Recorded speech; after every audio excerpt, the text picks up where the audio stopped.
ada beberapa hal yang mendasari kenapa kok kami istilahnya berupaya dengan sekuat tenaga gitu supaya PTM bisa segera dilaksanakan.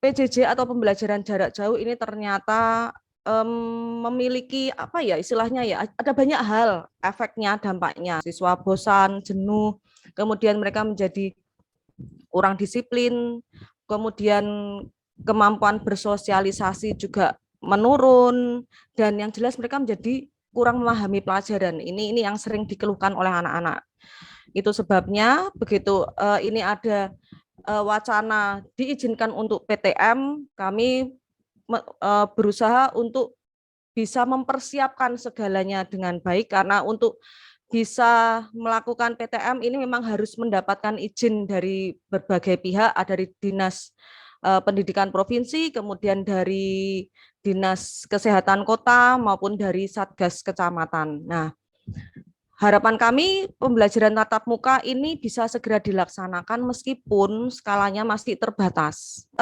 Untuk PTM di SMK Kimia Industri Resiana ada beberapa prinsip utama yang kita pegang. Yang pertama adalah kita mengedepankan prinsip kehati-hatian. Mungkin nanti Bapak Ibu kalau melihat setelah ini penjelasan saya mengenai teknisnya kok segitunya amat ya karena kami memang mengedepankan prinsip kehati-hatian begitu.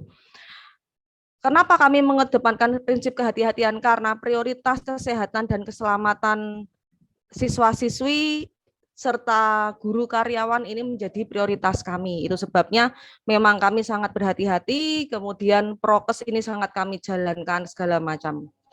Nah, untuk PTM terbatas akan dilaksanakan pukul 8 sampai dengan pukul 10, hanya 2 jam Bapak Ibu. Selama 2 minggu ini hanya 2 jam. Nah, kira-kira bagaimananya kita akan melihat video yang ini akan menggambarkan kira-kira nanti PTM itu seperti apa.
Ya, terima kasih Pak Uto.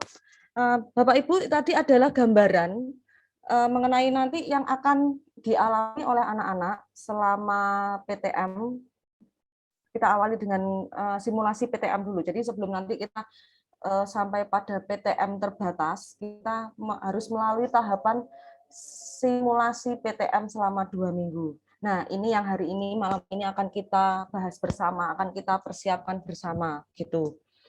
Nah, tadi sudah dalam video sudah diperlihatkan bahwa ada beberapa hal yang menjadi apa ya istilahnya ya, yang perlu kita dampingi bersama dari pihak sekolah maupun dari pihak orang tua. Seperti tadi yang di video tadi sudah tampak bahwa sebelum berangkat anak harus sarapan, kemudian tentang masker, lalu ada membawa hand sanitizer segala macam, bahkan nanti di rumah juga itu nanti ada prosedurnya, mendesinfeksi semua perlengkapan, tas, sepatu yang digunakan, memotong masker, nah seperti itu.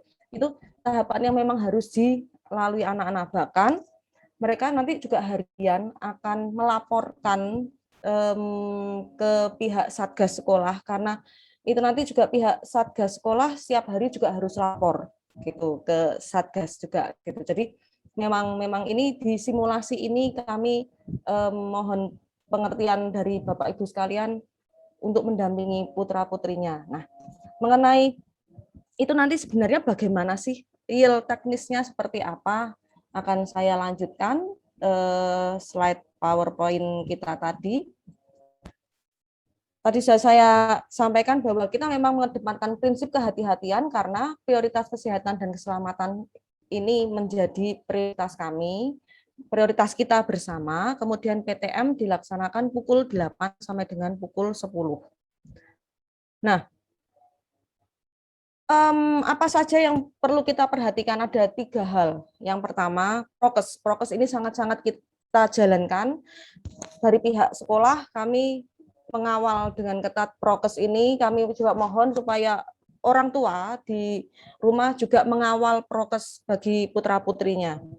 Yang kedua, tadi Bruder sudah menyampaikan bahwa di simulasi PTM yang nanti akan kita lakukan selama 2 minggu nanti, tidak semua siswa, belum semua siswa bisa terlibat dalam PTM. Hanya 30% yang bisa diikut sertakan. Nah, 30% itu nanti adalah siswa-siswi yang memenuhi syarat. Persyaratannya apa nanti akan kami sampaikan. Dan PTM ini memang dilaksanakan bertahap. Mulai dari jumlah siswa sedikit, kemudian nanti meningkat. Harapan kami semoga semuanya bisa lancar sehingga pelaksanaan ini bisa meningkat, semakin banyak siswa yang diizinkan PTM. Kita tentu saja tidak ingin apabila misalnya setelah kegiatan simulasi malah kemudian diminta dihentikan, PTM dihentikan, karena ada sekolah lain yang mengalami seperti itu. Ada yang kemudian dia setelah simulasi yang rencananya mau langsung PTM terbatas tahap selanjutnya dengan jumlah siswa semakin meningkat, itu malah diminta untuk off. Nah, ini memang itu sebabnya kita sangat-sangat berhati-hati gitu supaya istilahnya bisa goal semua siswa dari kelas 10 sampai kelas 12 nanti bisa PTM, begitu Bapak Ibu. Nah, untuk prokes apa saja yang perlu kita kawal putra-putri kita, siswa-siswi kita? Pertama adalah suhu tubuh. Suhu tubuh yang diizinkan untuk mengikuti PTM adalah antara 35,5 sampai 37,3. Saya minta di sini juga orang tua apabila melihat putra-putrinya kok sepertinya kok agak anget ya, agak semelenget ya, lebih baik tidak usah diberangkatkan. Begitu. Kemudian yang kedua, menggunakan masker. Selama pembelajaran, mulai dari nanti berangkat dari rumah, kemudian pembelajaran sampai rumah nanti anak-anak memang full menggunakan masker. Tadi di video sudah ditampilkan bahwa penggunaan masker ini tertutup dari hidung sampai dengan dagu. Kemudian cuci tangan dengan sabun atau menggunakan hand sanitizer. Kami pihak sekolah sudah menyiapkan wastafel tempat cuci tangan yang cukup banyak di lantai 1, lantai 2 maupun di atas di sekitar lapangan. Sehingga putra-putri kita, siswa-siswi kita apabila akan pembelajaran di kelas maupun di lab memadai untuk sarana cuci tangannya. Kemudian desinfeksi tadi sudah ditampilkan.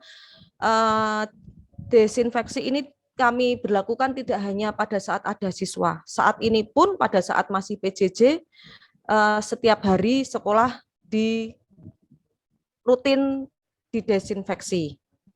Kemudian berikutnya adalah penerapan jarak minimal 1,5 meter. Di sini kami juga sudah meja kursi siswa sudah kami atur sehingga jaraknya memadai. Kemudian menghindari kerumunan dan disiplin mematuhi protokol kesehatan. Nah, untuk prosedur operasional standar ada beberapa hal. Mohon maaf Bapak Ibu nih yang mungkin nanti Bapak Ibu akan kok ribet banget ya sebenarnya.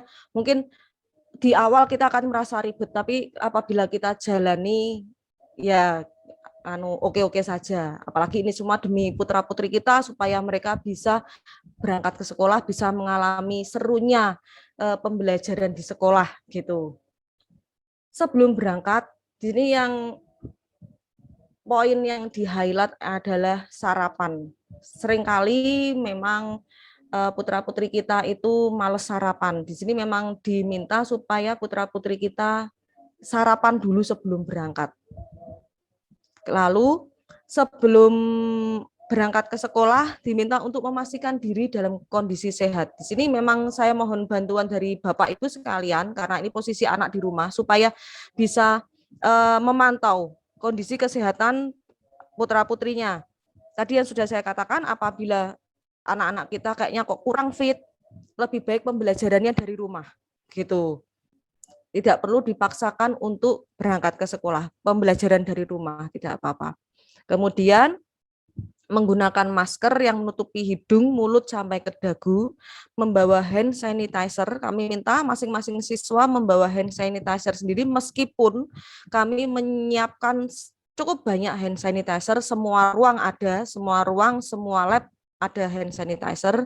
Kemudian membawa makanan dan minuman sesuai kebutuhan. Jadi misalnya meskipun ini sekolahnya cuma 2 jam, tapi mungkin selama 2 jam ini kan nanti mengalami haus karena saat ini tidak diizinkan untuk membuka kantin sehingga anak-anak nggak bisa jajan.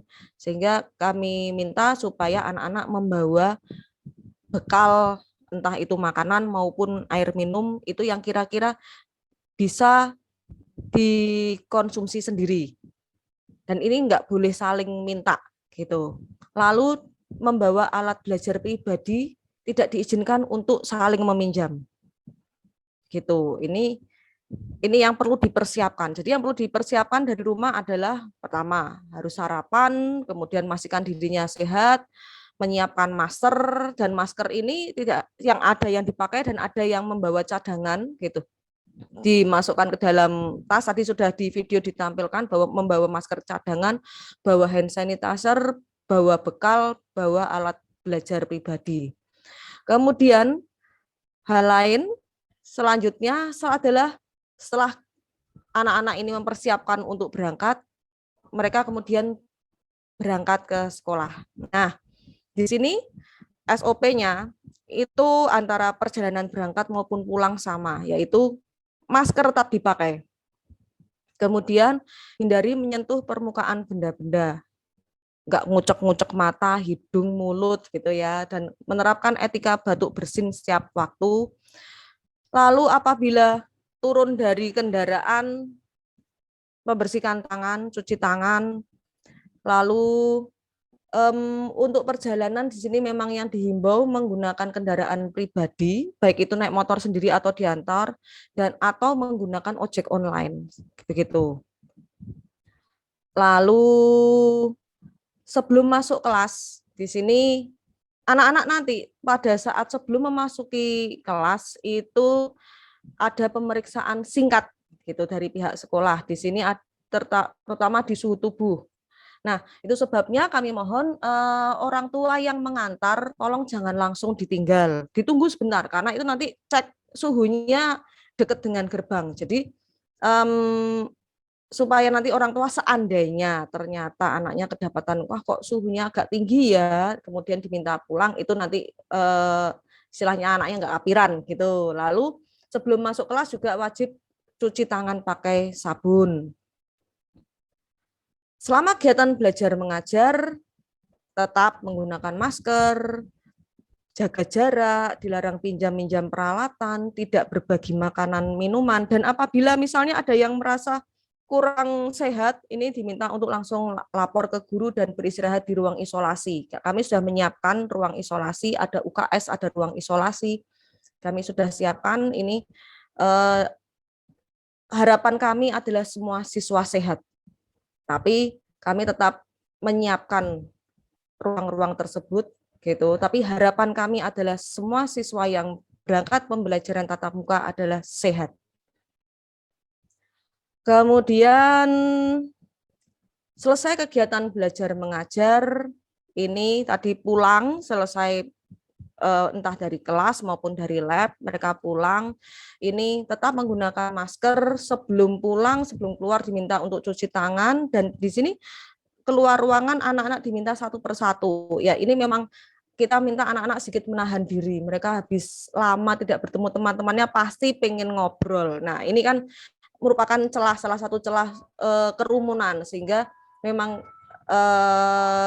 kami himbau anak-anak keluar ruangannya ini satu persatu. Ini untuk menghindari terjadinya kerumunan. Begitu.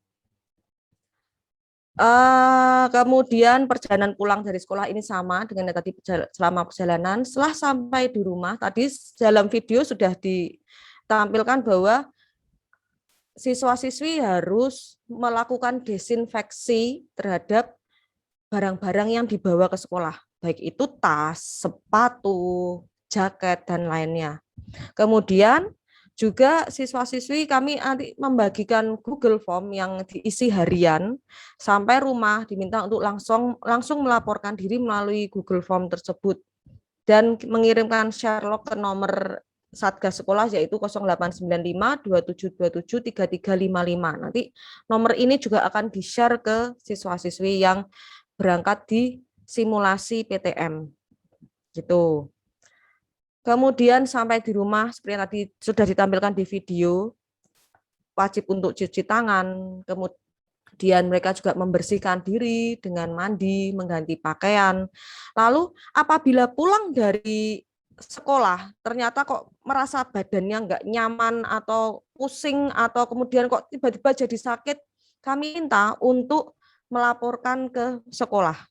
Begitu. Jadi bisa jadi mungkin pada saat berangkat baik-baik saja, sehat. Pas pulang kok tiba-tiba rasanya sakit ya. Nah, kami minta untuk melaporkan ke sekolah. Begitu. Nah, ini tadi adalah gambaran prosedur prokes yang dijalankan oleh siswa. Saya minta orang tua juga ikut mengawal gitu supaya ini bisa PTM terbatas ini bisa berlangsung dengan baik. Nah, seperti tadi sudah disampaikan oleh Bruder, tidak semua siswa ini bisa mengikuti simulasi PTM. Gitu. Jadi hanya 30% saja, dan 30% ini dipilih berdasarkan siswa-siswi yang memenuhi persyaratan. Ada beberapa persyaratan yang menjadi istilahnya dasar kami untuk memilih siswa-siswi yang nanti akan berangkat mengikuti simulasi PTM. Yang pertama, mendapatkan izin dari orang tua atau wali. Ini merupakan syarat utama. Apabila orang tua tidak mengizinkan, ya berarti tidak bisa mengikuti simulasi PTM. Nah, syarat utama pertama adalah diizinkan oleh orang tua dan wali, kemudian yang kedua sudah vaksin, yang ketiga siswa yang memiliki penyakit penyerta atau komorbid ini diminta untuk tidak mengikuti pembelajaran tatap muka. Tapi apabila siswa tersebut ingin mengikuti pembelajaran tatap muka, kami minta mendapat surat rekomendasi dari dokter. Begitu. Dokter menyatakan oke, nggak apa-apa. Nah, itu nanti bisa. Lalu suhu tubuhnya tadi sudah disampaikan antara 35,5 sampai 37,3. Apabila tidak sesuai kriteria, ini diminta untuk menunggu 5 menit akan dicek ulang. Apabila dicek ulang ternyata tidak sesuai, masih di luar kisaran yang diizinkan, siswa diminta pulang. Itu sebabnya tadi sudah saya sampaikan, kami himbau apabila siswa-siswi itu berangkatnya diantar, tolong jangan langsung ditinggal. Ini nanti cek suhunya di dekat gerbang. Jadi orang tua bisa tahu ini kira-kira anakku suhunya bagaimana. Oh ya, oke. Atau waduh kok disuruh pulang ya, itu kelihatan. Jadi tolong jangan langsung ditinggal gitu. Kemudian untuk simulasi PTM yang selama 2 minggu besok ini, moda transportasi yang diizinkan adalah naik kendaraan sendiri, diantar orang tua atau keluarga, serta menggunakan ojek online. Nah, untuk saat ini, moda transportasi yang tidak diizinkan adalah BRT, angkot, dan nunut teman. Begitu. Ini tidak diizinkan. Nah, hal lain yang perlu kita ketahui adalah kegiatan PTM terbatas ini, pembelajaran tatap muka ini memang dilaksanakan bertahap. Yang akan kita ikuti dalam waktu dekat, yang akan diikuti oleh beberapa siswa kita dalam waktu dekat, ini merupakan tahap awal. Di mana tahap awal ini yang kita menyebutnya sebagai simulasi PTM. Hanya 36 siswa yang diminta untuk mengikuti simulasi PTM tersebut. Nah, harap kami kegiatan simulasi PTM ini bisa berjalan dengan lancar sehingga kita bisa berhasil goal gitu. Lalu kita diizinkan untuk menaikkan jumlah siswa yang boleh mengikuti PTM. Itu nanti akan dilakukan bertahap. Mengenai nanti setelah 36 siswa, ini berapa siswa yang boleh ikut PTM tahap selanjutnya, ini kami belum tahu, karena ini nanti akan ada evaluasi. Jadi setiap tahapan itu nanti selalu ada evaluasi gitu kan. Nah, nanti harapan kami ini bisa dinaikkan, ditingkatkan terus sehingga pada akhirnya bisa keseluruhan siswa kita mengikuti pembelajaran tatap muka di sekolah. Nah, karena di tahap awal ini, di tahap simulasi ini hanya 36 siswa yang bisa mengikuti kegiatan pembelajaran tatap muka. Siswa yang lainnya gimana? Nah, siswa yang lain ini dia tetap mengikuti pembelajaran seperti biasa, secara PJJ, secara daring. Nah, tapi ini nanti akan ada penyesuaian waktu. Mengenai penyesuaiannya waktu bagaimana, mungkin nanti Bu Renita akan apabila sudah mendekati harinya simulasi PTM, Bu Renita akan mengirimkan pemberitahuan resmi mengenai waktu antara PJJ dengan PTM, dengan simulasi PTM. Kalau yang simulasi PTM kita sudah jelas jam 8 sampai jam 10. Untuk PJJ ada kemungkinan itu nanti waktunya jam mulai pembelajarannya akan digeser. Begitu. Kira-kira gambarannya mengenai stimulasi PTM seperti itu. Bapak Ibu, terima kasih atas perhatiannya. Ada beberapa hal berarti yang istilahnya menjadi menjadi perhatian utama kita, yaitu yang pertama adalah tadi seperti saya katakan, anak-anak supaya sebelum berangkat diminta untuk sarapan. Yang kedua, kami minta supaya Bapak Ibu orang tua juga melihat keadaan kondisi putra-putrinya. Apabila dirasa kayaknya kok kurang fit, ini kayaknya kok agak semlenget, batuk, pilek, nanti saja, tidak usah berangkat PTM, pembelajaran PJJ dari rumah. Kemudian kami juga meminta, karena di sini memang selama simulasi ini tidak diizinkan untuk siswa-siswi kita berangkat menggunakan BRT. Kemarin kami memang sudah nge-share Google Form ke siswa-siswi kita. Saya menanyakan, kira-kira kamu nanti kalau berangkat ke sekolah itu berangkatmu naik apa, pulangnya naik apa gitu. Apabila biasanya diantar orang tua dan dijemput orang tua, kami mohon ini pada saat simulasi tolong tetap diantar dan dijemput. Kadang-kadang misalnya biasanya diantar dan dijemput, sama ini hari ini wah pas mama nggak bisa jemputin nanti siang apa nanti berangkat pulangnya naik BRT ya. Nah, mungkin seperti itu Bapak Ibu bisa nganu aja. Khusus hari itu yang nggak bisa menjemput anak tersebut berarti bisa stay untuk PJJ di rumah.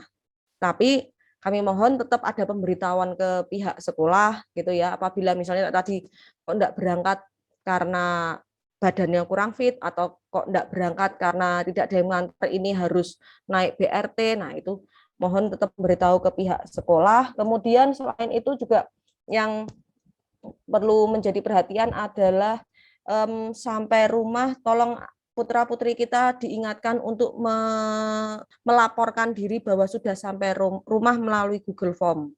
Kadang-kadang anak-anak lupa gitu ya. Kalau kayak di sekolah ada gurunya yang akan ingatkan terus. Google Form-nya di pagi hari mereka sampai sekolah mereka harus mengisi Google Form. Tapi kan gurunya biasanya akan ingatkan terus. Jangan lupa Google Form-nya gitu. Cuma kalau sampai rumah saya minta tolong orang tua supaya mengingatkan anak-anaknya supaya mengisi Google Form tersebut begitu.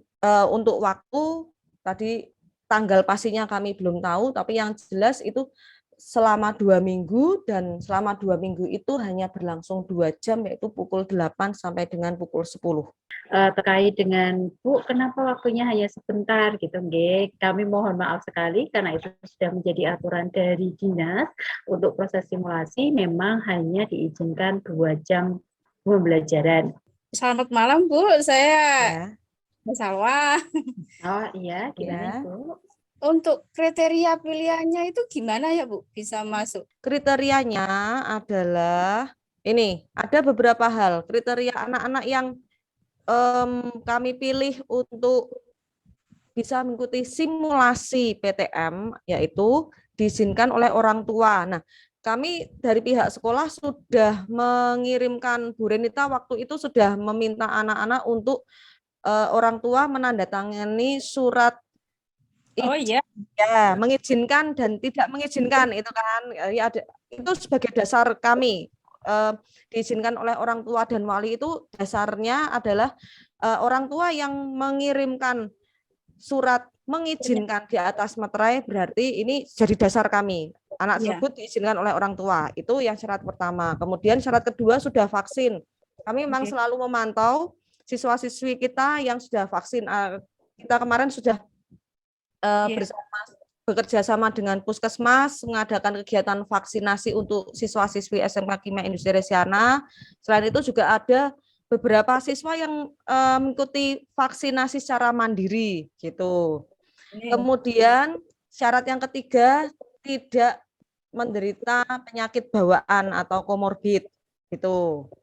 Lalu syarat keempat adalah pada hari pelaksanaan simulasi tersebut dia tidak sedang sakit. Ini kan suhu tubuhnya aman, kemudian tidak batuk, pilek seperti itu. Kemudian yang kelima, moda transportasi yang digunakan untuk berangkat dan pulang ini adalah moda transportasi yang diizinkan, yaitu naik kendaraan sendiri, entah naik motor sendiri atau naik mobil sendiri, kemudian diantar oleh orang tua atau diantar oleh keluarga yang lain, misalnya Pak D-nya atau Om-nya, dan menggunakan ojek online gitu. Jadi apabila syarat yang 1, 2, 3, 4 oke, tapi ternyata kok pulangnya sekolah naik BRT ya, atau pulangnya sekolah nunut temen ya, berangkatnya diantar orang tua tapi pulangnya nunut teman, ini berarti tidak bisa mengikuti simulasi PTM.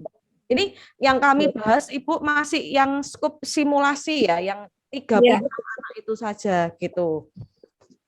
Gitu Ibu tentang persyaratannya.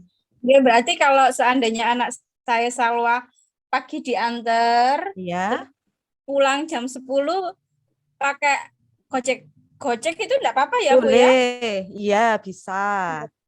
Begitu Iya, Ibu bisa. matur nuwun. Nggih, Ya. sami-sami. Saat ini yang kita bahas Bapak Ibu memang simulasi nggih karena jumlah dibatasi. Kebetulan kemarin sudah saya sampaikan bahwa pada hari Rabu minggu kemarin sekolah sudah didatangi oleh Bapak pengawas terkait dengan persiapan sekolah untuk mengadakan simulasi PTM. Sehingga memang kemarin akhirnya kami mencoba untuk mengkondisikan 36 siswa ini adalah 36 siswa yang betul-betul memenuhi persyaratan supaya sekolah kita bisa mengadakan kegiatan PTM dengan jumlah siswa yang lebih banyak. Otomatis seluruh siswa nanti bisa datang ke sekolah dan ikut berproses di sekolah. Dan tambahan sedikit dari saya, Bapak Ibu, mungkin Bapak Ibu nanti, loh kok anakku nggak kepilih yang 36, nggak apa-apa Bapak Ibu. Ini istilahnya yang 36 anak ini memang mereka mengawali gitu. Tapi kan kita semua berharapnya, kita semua berjuangnya adalah supaya semua siswa-siswi kita bisa PTM di sekolah semua. Begitu Bapak Ibu. Kami sangat mengharapkan kerjasama dan bantuan dari Bapak Ibu supaya kegiatan simulasi selama 2 minggu nanti dapat berlangsung dengan baik. Bapak Ibu tidak perlu mengkhawatirkan ya terkait dengan pembelajaran ini saya sampaikan dulu ya nanti supaya Bapak Ibu juga selesai pembelajaran ini seandainya, oh anakku kok nggak ikut masuk dalam daftar simulasi PTM ya, siswa peserta simulasi PTM, terus anak-anak ngapain di rumah, seperti itu, nggih. Bapak Ibu tidak perlu memperkhawatirkan hal tersebut, dikarenakan kemarin sudah ada anjuran dari Bapak Pengawas, karena kami tidak bisa menghadirkan keseluruhan siswa dalam waktu 2 minggu, oleh karena itu kami pun memberikan kelonggaran proses pembelajaran kepada putra-putri Bapak Ibu ataupun Bapak Ibu guru selama 2 minggu tersebut. Jadi seperti tadi yang sudah disampaikan oleh Bu Yovita, untuk mengantisipasi proses pembelajaran selama 2 minggu, nanti sekolah sudah membuat jadwal tersendiri. Jadi jadwal khusus memang yang akan digunakan untuk pembelajaran simulasi PTM. Jadi Bapak Ibu tidak perlu nanti yang lah ini nanti anakku yang di rumah nggak sama dong sama yang ikut simulasi. Insya Allah kami coba untuk tetap memberikan hak yang sama. Jadi bagi siswa-siswi yang hadir ke sekolah untuk simulasi PTM nanti juga akan halnya atau kegiatan yang di sekolah akan juga dialami oleh putra-putri Bapak Ibu yang di rumah. Jadi tidak perlu khawatir gitu, Nje, seperti itu. Hanya kami mohon sekali bantuannya untuk dapat mengingatkan serta menjaga putra-putrinya mungkin apabila mereka sedang bermain di luar gitu. Karena proses pembelajaran di sini hanya 2 jam dan setelah itu anak-anak tidak diizinkan untuk mengikuti pembelajaran selama pembelajaran kembali selama simulasi PTM. Jadi awalnya kami berencana anak-anak dari sekolahan ada pembelajaran lagi, tetapi ternyata tidak diizinkan. Oleh karena itu, saya mewakili sekolah sangat mengharapkan bantuan dan kerjasama Bapak Ibu untuk juga dapat memantau putra-putrinya di rumah, baik terkait dengan keaktifan mereka maupun kesehatan mereka. Seperti itu, ya Bapak Ibu. Terima kasih Bapak Ibu semuanya.